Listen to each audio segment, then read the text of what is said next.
Welcome to the Sharkpreneur podcast with Kevin Harrington and Seth Greene. Kevin Harrington is the inventor of the infomercial, one of the original sharks from the hit TV show Shark Tank, and has generated over $5 billion in TV and digital direct response sales. Seth Greene is the world's first trusted authority on cutting-edge direct response marketing, a best-selling author, and the only 3-time Marketer of the Year nominee. On the podcast, Kevin and Seth interview Sharkpreneurs who share straight talk on what it takes to explode your business. Why do so many businesses struggle while others seem to explode overnight? Do you wish you had the secret to this type of exponential growth? Now, I've scaled more than 20 businesses to over $100 million, and it's not just luck. In my new book with Mark Tim, Mentor to Millions, you'll learn the repeatable framework I use in all my business ventures for massive success. Order at kevinmentor.com and get over $1,000 in bonuses. Head to kevinmentor.com. Welcome to the podcast. This is your co-host, Seth Greene. Today, I've got the good fortune to be joined by Molly Lopez. She is the founder and CEO of Sparo Marketing, an award-winning marketer with over a decade of experience working with household names. And my wife's gonna be really jealous of the fact that you've worked with Sandals Resorts, Beaches Resorts, Royal Caribbean Cruise Lines, along with Lennar Homes, Tampico Beverages, and a whole lot more. Thanks so much for joining us. You're welcome. Thanks so much for having me. I'm excited to be here. All right, let's go back in time a little bit. How did you get started? So marketing actually was not my career of choice when I kind of left high school, went to college. It's kind of something that I discovered along the way that I became really good at and never really considered as a viable career option. I kind of had a mindset of, okay, I'm going to become like doctor, lawyer, CPA, something that's, very straightforward, going to be stable, make a lot of money. And then once I kind of discovered marketing and did a couple internships in college and realized this could actually be a really successful career and something that I would like a lot more probably than, reviewing contracts or sitting in court all day. Why not? Let's do it. So pretty much since the time, I was 21, I've been doing digital marketing. I actually ran Facebook ads the very first year that they ever rolled them out on the platform. So, despite how young hopefully I look, I have been at this game for a while and, love it more every single day. Awesome. Well, I'm sure the longer version of that story could fill a book somewhere if it hasn't already. What inspired you to start Sparo? Yeah, so it's funny when I came up basically in the agency world. I've always loved working at agencies. My advice for young marketers is always get your foot in the door first at an agency if you can, because you not only are likely juggling multiple roles, you have multiple clients from different industries. It just gives you so much exposure. It's like, compressing your growth down into this pressure cooker, and you can accelerate really your knowledge and your skills so much faster that way. The flip side to that is, of course, and as you probably know this, being also from the marketing space, working at a marketing agency can be extremely stressful. The hours are long, the clients are demanding, the competition can be cutthroat. It's funny, I watched the show Mad Men with, John Hamm a couple years ago with my husband, and he was like, is this really what the marketing industry was like? And I'm like, not a lot, unfortunately, has changed since the 70s. A lot of those same themes are still there. You still have people sleeping at the office and doing all that crazy stuff. So I actually used to get asked by clients, friends, peers, kind of when I was a director back at my old agency, hey, have you ever thought about going out on your own and starting your own agency? And my answer was always, hell no. Working at an agency is difficult enough, let alone running my own. I can just imagine the nightmare that would be. But what kind of ended up happening is I hit a wall in the space that I was at and, was kind of looking for that next challenge. I didn't really want to go in-house, and I wanted equity in the company that I was at. And when that option wasn't on the table, I kind of had to have a come to Jesus moment with myself. I've always been the type of person who puts in 110%, at any job I've ever had. And I kind of just came to the realization, if I'm going to work my ass off in this industry, if I'm going to put in these 60-hour weeks, if I'm going to do this craziness, I may as well do it for myself. And so, yeah, I kind of just had a light bulb moment that, I just considered the possibility of actually, maybe I could do this, even if I just had one client, like I could support myself. And, as soon as I left, one client quickly became 2, 3, 5, 10, and I hired a team and still doing it. And the rest is history. Well, congratulations on that. Who is an ideal client for you now? Yeah, so we right now are really focused on growth segment of consumer brands. So D2C brands, if you're e-commerce brands, or also D2C brands that are not e-commerce, something that you would pick up off the shelf in the drugstore or the grocery store. That's kind of our niche and what we really love working with and helping them, grow sales, expand into new markets, launch new products, anything along those lines. You've worked with some incredibly iconic household name brands over the years. How do you get your way in the door at a company like that?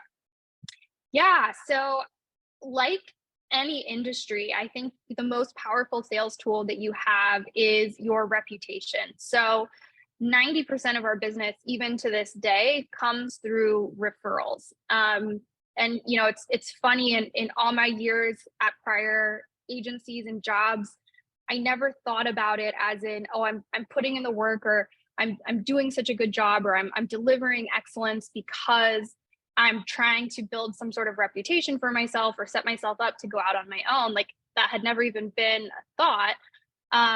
But as soon as I left, it's like my phone was ringing off of the hook, and I kind of realized, like, oh, I was busy, putting my head down and doing the work, which I thought at the time was pretty inconsequential. It's just by nature who I am. I'm that person that's going to go above and beyond.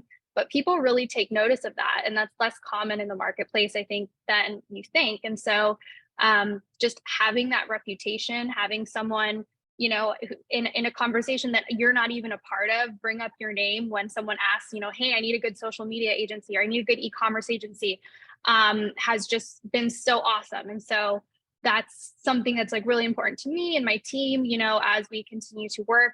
I always tell clients that are coming on board, look, if there's at any point something that you're not happy with, like, we're going to work to make it right. Like, we're going to work until you get the results and the success that you want, not only, because that's just who we are and we care, but also, like, that's what our business is built on. And, our reputation is really the most valuable thing that we have. So, yeah, just through my prior agency, I had built relationships with some CMOs and marketing directors at those big companies. And especially here in the South Florida market, it's a pretty small world. Most of the who's who in marketing knows each other, and I've just kind of been able to build off of that. That makes a lot of sense. What are some of the biggest mistakes that those companies are making that they're hiring you to help them fix?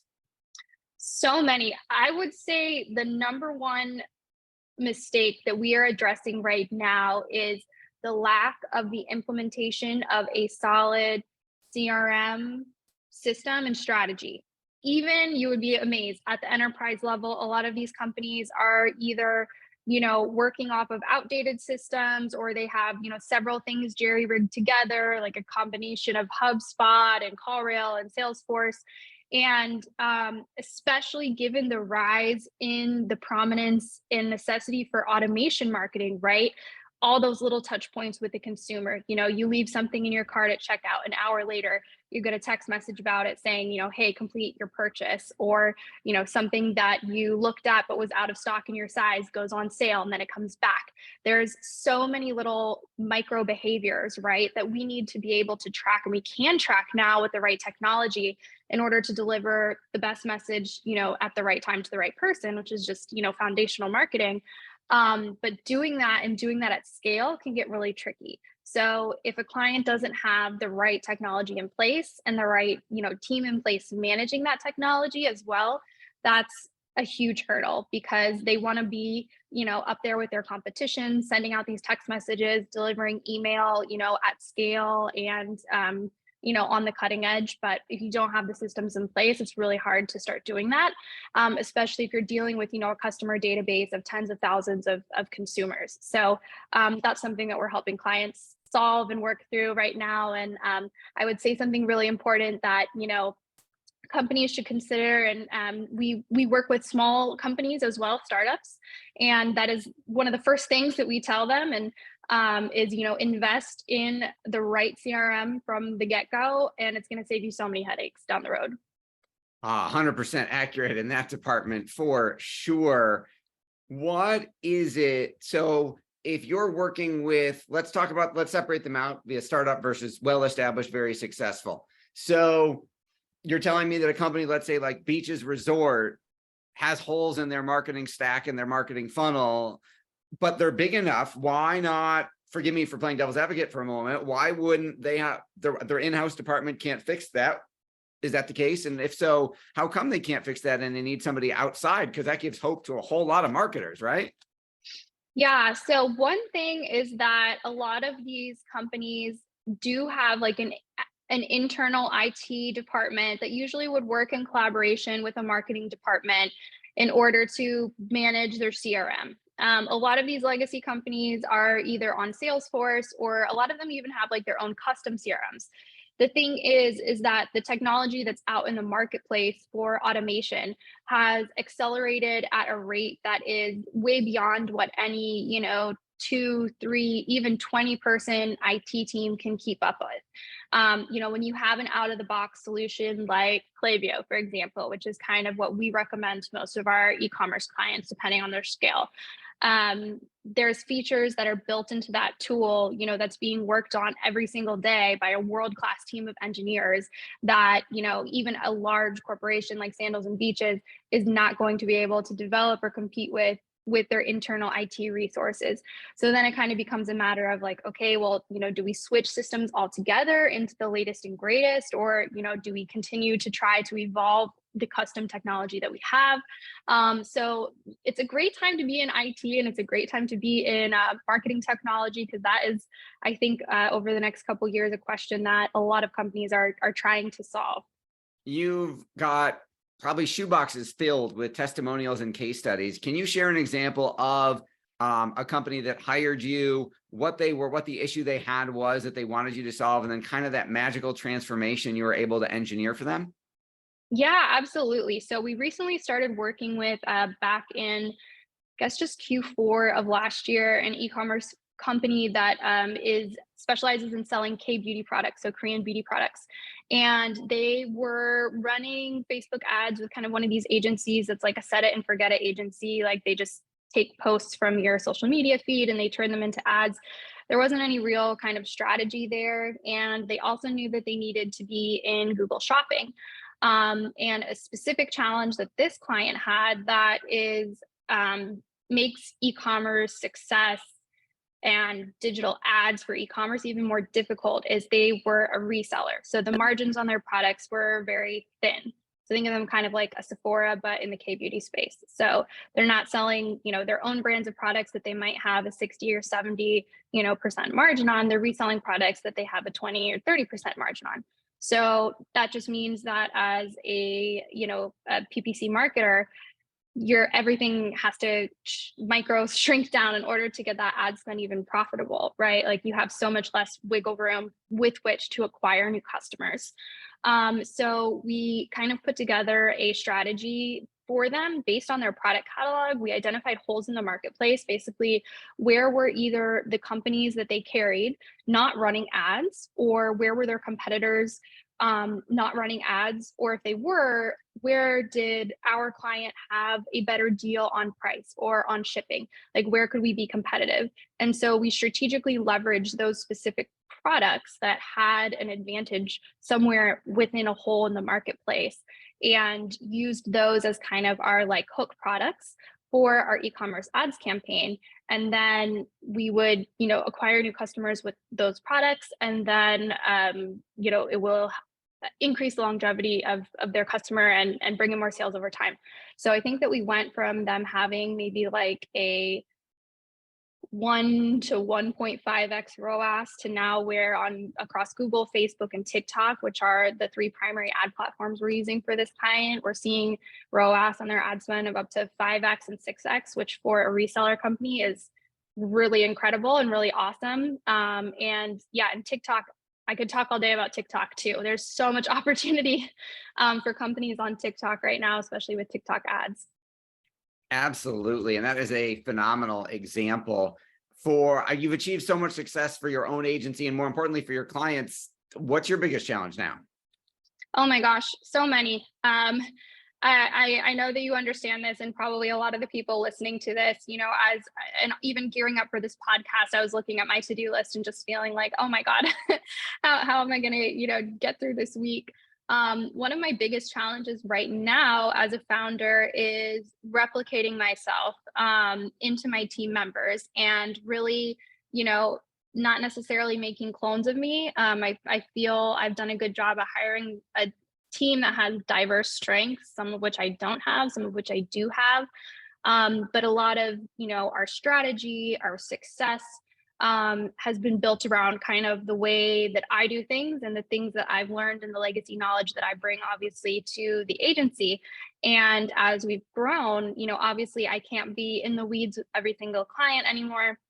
And I want to equip my team to be just as good or better, at problem solving and strategy and all of the things that, kind of make our company special. So I've really been trying to focus more on developing SOPs and, kind of getting everything that's in my head and in my blood and in my experience into, training videos, documentation, things that are going to equip my team to be able to run with things so that, the business can operate more and more, not without me, but, at a larger scale with me. That makes 100%. We have been through those growing pains ourselves. Your passion is obvious. What do you like best about what you're doing?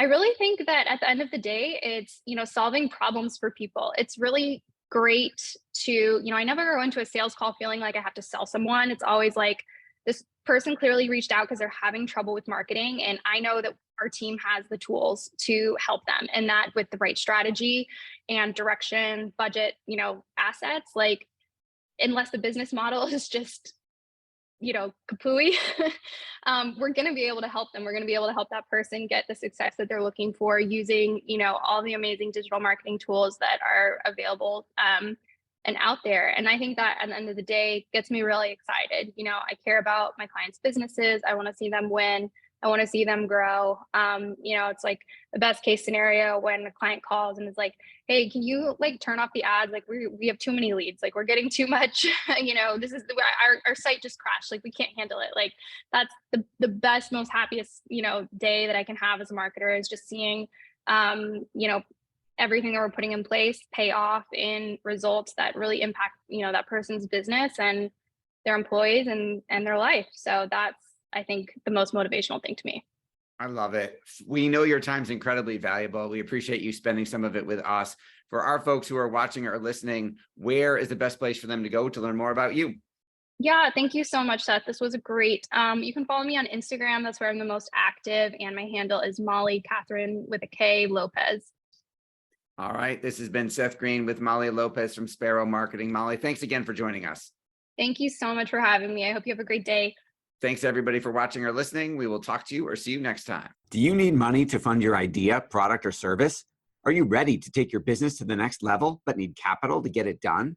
Kevin Harrington has heard more than 50,000 pitches and knows how to help you make the perfect pitch to get the funding for your entrepreneurial dream. He's distilled the process down in his perfect pitch cheat sheet, and it's yours for free. Just text PITCH to him right now at 727-888-2100. Text PITCH to 727-888-2100 right now and claim your free perfect pitch cheat sheet. Text PITCH to 727-888-2100 to start funding your dream today. This show has been produced by Market Domination, LLC. To discover how you can have your own show completely done for you and turn it into a real published book and become the authority in your marketplace, go to www.marketdominationllc.com/podcast offer.